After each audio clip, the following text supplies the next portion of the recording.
Hi guys, I'm your host Keith Baxter, and this is Obscure Legends. Today we're traveling to the sun-soaked shores of Jamaica, but this is no vacation story. We're diving into a tale so dark, so chilling, that it's haunted an entire island for centuries. Imagine a beautiful plantation house gleaming white against a backdrop of lush green hills. Now picture a woman, petite, enchanting, with eyes that could pierce your soul. She's the mistress of this grand estate. But behind her alluring smile lies a heart darker than the blackest night. This is the story of Annie Palmer, the White Witch of Rose Hall. It's a legend of voodoo, murder, and a reign of terror that seemingly continues long after death. Full disclosure, guys, this story involves allegations of extreme cruelty, multiple murders, and the supernatural. So if that's not your thing, you might want to skip this one.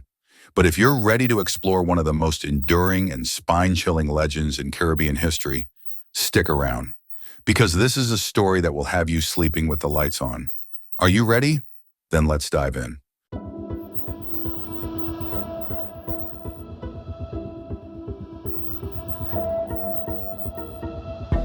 The White Witch of Rose Hall, a Jamaican legend of love, murder, and the supernatural.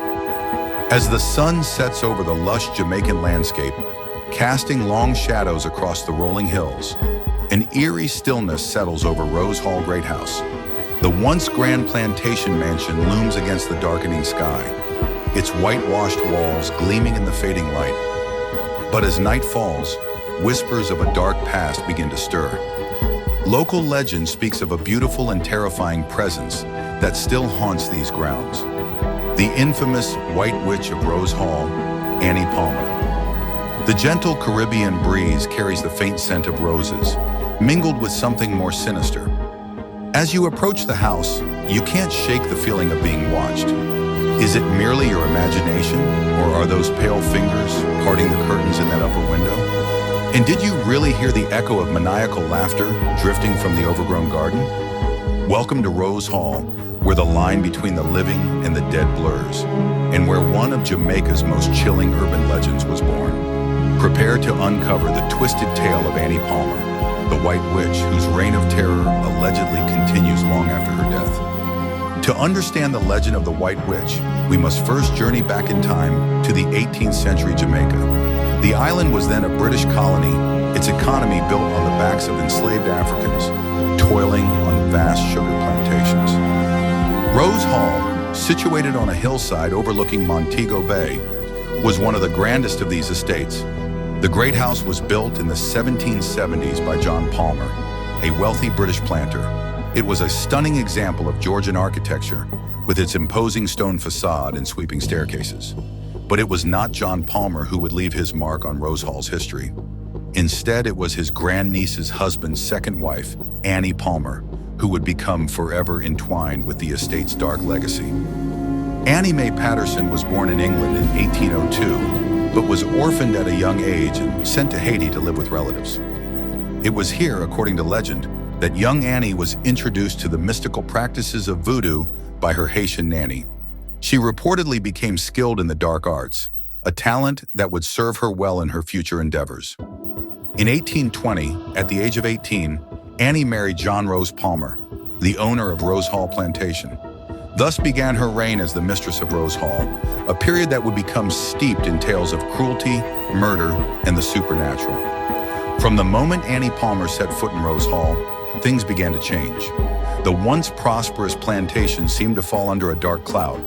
Crops failed more frequently, and mysterious accidents befell both the enslaved workers and the white overseers. But it was within the walls of the Great House itself that the true horrors unfolded. Annie, though petite in stature, standing only 4 feet 11 inches, was said to possess a beauty that was both alluring and terrifying. Her emerald eyes could captivate a man's soul, and her raven hair cascaded down her back like a waterfall of ink. But beneath this enchanting exterior lurked a heart as black as midnight. It wasn't long before whispers began to circulate among the enslaved people of Rose Hall. They spoke in hushed tones of the mistress's cruelty, of how she would order brutal punishments for the slightest infractions. Some even claimed to have seen her practicing strange rituals in the dead of night, calling upon dark forces to do her bidding. But Annie's appetite for power and pleasure was insatiable. Bored with her husband, she soon began taking lovers from among the plantation's overseers and even the enslaved men. These affairs were short-lived, however, as each lover would mysteriously disappear or die under suspicious circumstances. One particularly chilling account tells of a slave named Taku, who caught Annie's eye. Despite the taboos of the time, she pursued him relentlessly. When Taku resisted her advances, Annie flew into a rage. She cast a spell on Taku's granddaughter, a beautiful young woman named Millicent, causing her to fall deathly ill. Taku, desperate to save his granddaughter, confronted Annie, but it was too late. Millicent died, and Taku swore revenge. As for John Palmer, Annie's husband, his fate was sealed from the moment he married the White Witch. Some say she slowly poisoned him, while others claim she smothered him in his sleep. Regardless of the method, John Palmer was dead within a year of their marriage, leaving Annie in control of Rose Hall. But Annie was far from finished. She went on to marry 2 more times, and each husband met an untimely end. Her second husband was allegedly pushed from a balcony, while the third was strangled in his bed. With each death, Annie's power and wealth grew, as did her reputation for cruelty and dark magic. The plantation workers lived in constant fear of their mistress. They whispered tales of her midnight rides through the cane fields, dressed all in white atop a black horse, striking terror into the hearts of any unfortunate soul who crossed her path. Some claimed to have seen her transform into a ghostly creature with glowing red eyes, swooping down upon unsuspecting victims. Annie's bedroom became the epicenter of her reign of terror. It was said that she had a trap door installed beside her bed, through which she would dispose of her lovers once she tired of them. The unfortunate men would fall to their deaths in a pit lined with sharp spikes, their screams muffled by the thick stone walls of Rose Hall. But even the most powerful witch cannot escape karma forever. As Annie's crimes mounted, so did the anger and fear of those around her. The enslaved people of Rose Hall, led by the grief-stricken Taku, finally decided to take action against their tormentor. On a moonless night in 1831, as a violent storm raged outside, a group of slaves stormed the great house. They found Annie in her bedroom, where she had barricaded herself in. Some accounts say that Taku himself strangled her with a silken scarf, while others claim she was smothered with a pillow. A few even suggest that she was killed by her own voodoo, the dark forces she had long controlled finally turning against her. In the aftermath of Annie's death, the people of Rose Hall attempted to cleanse the estate of her evil influence. Her body was buried in a deep grave on the grounds, marked with a voodoo ritual intended to bind her spirit to the earth. The tomb was sealed with concrete and surrounded by a circle of trees, their branches entwined to form a natural cage. But death, it seems, was not the end for Annie Palmer. Almost immediately after her burial, strange occurrences began to plague Rose Hall. Workers reported seeing a white-clad figure gliding through the halls at night, accompanied by the sound of screams and maniacal laughter. Others claimed to have been pushed by unseen hands or to have felt icy fingers brush against their skin in empty rooms. The hauntings weren't confined to the great house itself. Farmers in the surrounding fields told tales of a spectral woman on horseback. Her cruel laughter carried on the night wind. Some even reported seeing Annie's ghost practicing voodoo rituals in the overgrown garden, surrounded by shadowy figures. As the years passed, Rose Hall fell into disrepair. The once grand plantation house became a crumbling ruin, its empty windows staring out over the landscape like hollow eyes. But even in decay, it retained its sinister reputation. Local children dared each other to spend the night within its walls, but few were brave enough to accept the challenge. In the 1960s, Rose Hall was purchased and extensively restored to its former glory. It was open to the public as a historic house museum, attracting tourists fascinated by its dark history. But even in its restored state, many visitors and staff members have reported unexplained phenomena. Tour guides speak of cold spots that appear and disappear without warning, even on the hottest days. Cameras and electronic equipment often malfunction inexplicably within the house. Some visitors have claimed to see the apparition of a woman in a white dress, standing at the windows or gliding down the grand staircase. One particularly chilling account comes from a night watchman who worked at Rose Hall in the 1980s. He reported hearing the sound of horses' hooves on the driveway late one night, accompanied by a woman's laughter. When he went to investigate, he saw a pale figure on horseback galloping towards the house.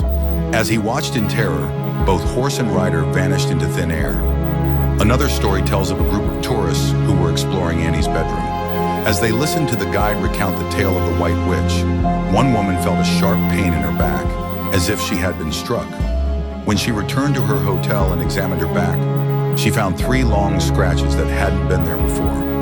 Even today, locals are reluctant to visit Rose Hall after dark. They warn visitors not to speak Annie's name 3 times while on the grounds, lest they summon her vengeful spirit. Some claim that on quiet nights you can still hear the screams of Annie's victims echoing across the estate. As we come to the end of our journey through the legend of the White Witch of Rose Hall, we're left with more questions than answers. Was Annie Palmer truly the murderous sorceress of legend? Or has her story been exaggerated over time? Are the reported hauntings at Rose Hall the result of Annie's restless spirit, or simply the product of overactive imaginations fueled by a chilling tale? Perhaps the truth lies somewhere in between. Historical records confirm that an Annie Palmer did indeed live at Rose Hall in the early 19th century, though many of the more sensational aspects of her story lack concrete evidence. But then again, history is written by the living. And who can say what secrets Annie took to her grave? What we do know is that the legend of the White Witch continues to captivate and terrify in equal measure. Rose Hall stands as a testament to a dark chapter in Jamaica's history, a time of cruelty and oppression. Perhaps the ghost stories that cling to its walls serve as a reminder of past sins, ensuring that the victims of that era are not forgotten. As you ponder these questions, consider this. If you found yourself alone in Rose Hall on a moonless night and heard the distant sound of hoofbeats approaching, would you dare to look out the window? Or would you, like so many before you, find yourself frozen in fear at the thought of meeting the gaze of the White Witch? What do you think really happened at Rose Hall? Was Annie Palmer a murderous witch or a misunderstood woman vilified by history? And most chillingly of all, does her spirit still roam the halls of her former home, seeking revenge on those who dare to trespass on her domain? The answers, like Annie herself, remain shrouded in mystery. But one thing is certain, the legend of the White Witch of Rose Hall will continue to haunt the imaginations of all who hear it for generations to come. If you've enjoyed this spine-tingling journey into one of Jamaica's most enduring urban legends, we invite you to like this video and subscribe to our channel. Your support helps us continue to bring you more chilling tales from around the world. Do you have your own theories about the White Witch of Rose Hall? Or perhaps you've had a paranormal experience of your own to share? We'd love to hear from you in the comments below. And remember, the next time you find yourself in Jamaica, you might want to think twice before visiting Rose Hall after dark. You never know who or what might be waiting for you in the shadows. Until next time, sleep tight and don't let the spirits bite.